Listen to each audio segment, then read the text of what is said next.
Hello everyone and welcome to vlog entry number 17 in my Pablo Escobar vlog series. Thanks so much for joining in and let's hop into it. So this is going to be a wrap up of the last week of Grand Arena followed by an account review. So starting off with our last week of season 27 of Grand Arena. This one was actually quite nice. We managed to pick up a lot of wins along the way. So the first was up against Star-Lord and we managed to put up a score of 1175 against a score of 0, so no attack on his side.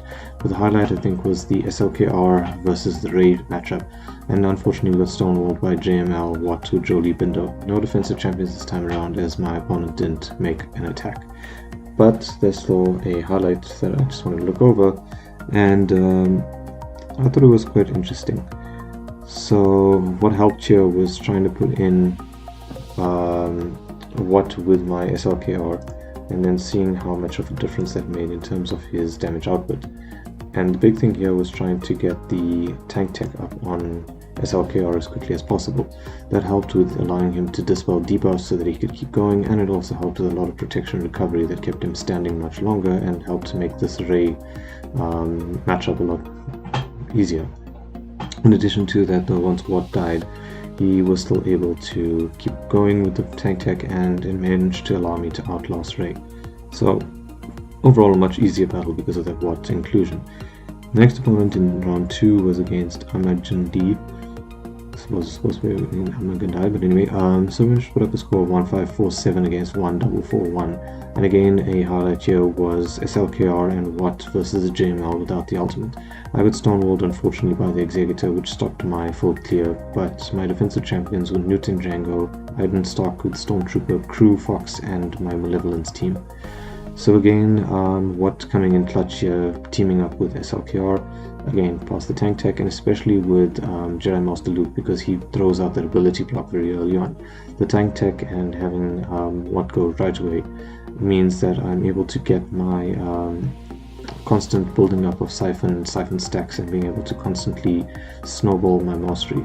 And then it was about trying to time out so that I don't die and get into my aggressive stance so that I'm damage immune and able to keep regenerating some protection. And then once the surrounding characters went out, then it was pretty easy to take out JML. But besides the ulti, I think also that there wasn't a Jedi Knight Luke made that matchup a bit easier. My last match in round 4 was against Mace Fury, and here we managed to put a score of 1163 against a score of 569. Again, this was an SLKR Watt combo that helped beat this time a JML with the ultimate, and I got stonewalled unfortunately by a JKR, Grandmaster Yoda, and a Jolie Bindo. There was no defensive champions. I think this other guy just ran out of attacking teams because he put a very strong defense down.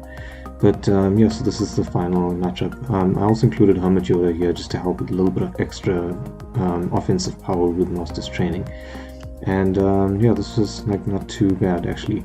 There goes Jedi Master Luke's ultimate and a series of hits on me.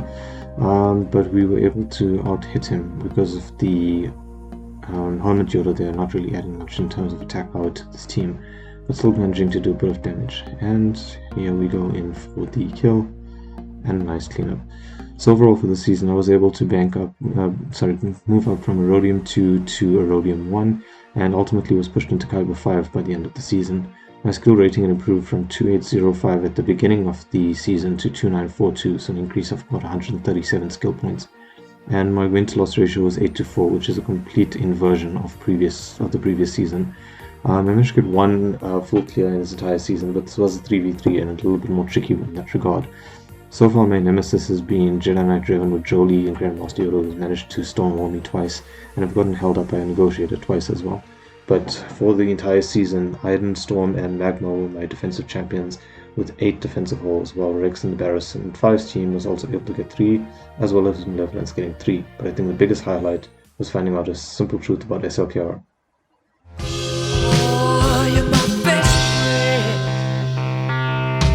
So that SLKR Watt combo looks like it should be very potent to use in future 3v3s. I'm definitely going to keep that in mind.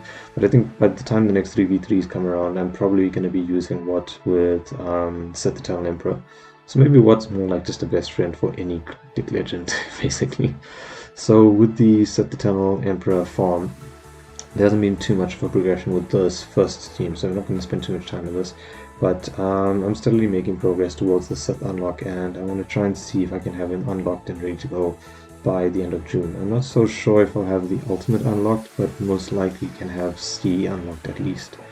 So with this, at the time that this was being put together, I was able to get Krennic to gear 12 with I guess 4 pieces or so attached to him, and just trying to slowly nudge him over that line.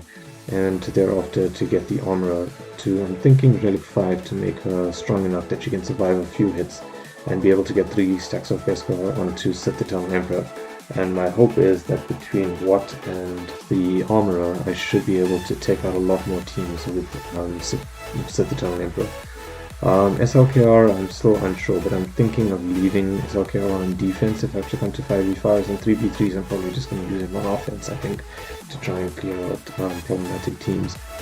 But that's where we are so far with this, and then I think on the side I need to start farming up the executive requirements.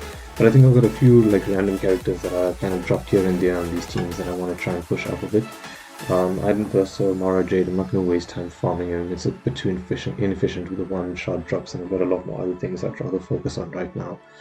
After Executor, the plan would be to start working on Jedi Master Luke.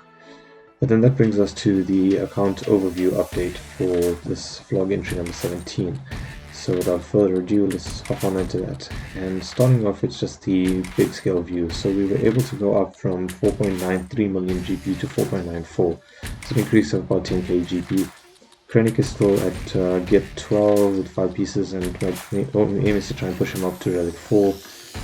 The armorer is currently at gear 12 plus 4. Like I said, I'm going to try and see if I can get her to Relic 5 to be a little bit more tanky. Bottom Boar at gear 11 is probably going to stay there for a while because I still need quite a lot of shards to get him up to 7 stars.